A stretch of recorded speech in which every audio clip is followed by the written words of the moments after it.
Զրուցում են քաղաքագետ Արթուր Խաչիկյանի հետ։ Պարոն Խաչիկյան, 26 թվականին մեզ խորհրդարանական ընտրություններ են սպասվում եւ կարելի է ասել, որ ընտրությունների նախաշեմին ոչ միայն սկսվել է իշխանություն, ընդդիմություն հակասությունը, այլ նաեւ հենց ընդդիմադիր քաղաքական ուժերի միջև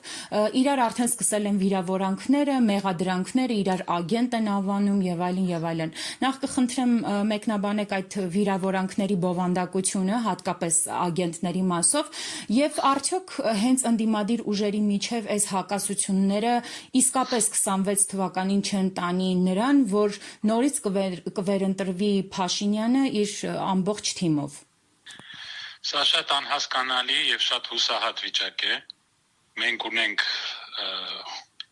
այսպես ասած լակոտապետություն, մենք ունենք մի իշխանություն, որը հիմա իրեն պահում է որպես բռնապետ, որը որևէ օրենք չի ճանաչում, որը մարդկանց երեսին թքում է, հղի կանանց սպանում է, չել կանգնում, լրագրողներին կամերաների առջև ծեծում է, ասում է, որ դա ճիշտ է, այսինքն մենք ունենք բռնապետություն, այն էլ ոչ պրոֆեսիոնալ բռնապետություն, եւ մենք ունենք շատ անհասկանալի ընդդիմություն, որը մարդկանց մեծ մասի մոտ այնպիսի տպավորություն է, որ նրանք ուղղակի համագործակցում են իշխանության հետ եւ չեն էլ ուզում իշխանության գալ, ուղղակի ուզում են մնալ այդ պարլամենտում։ Շատ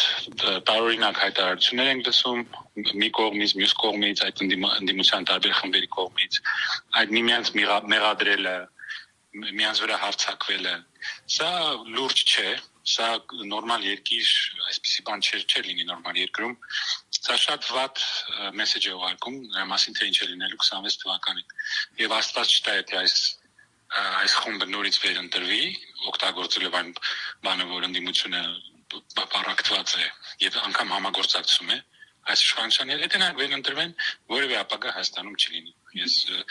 այստեղ մնալու որևէ իմաստ այլևս չլինի։ Պարոն Խաչիկյան, իմպիչմենտի առաջարկ եղավ ընդդիմադիր ուժերին։ Ինչու այդպես սուր արձագանք ստացավ այդ առաջարկը։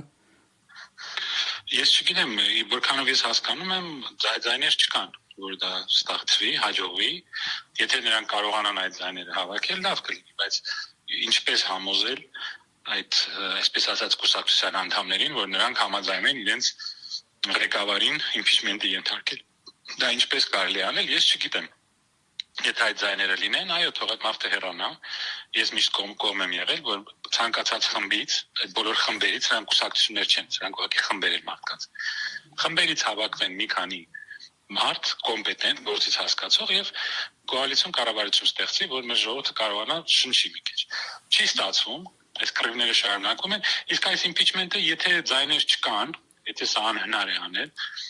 չգիտեմ ինչի համար է դա այդ միտքը բարձրացվում, չգիտեմ։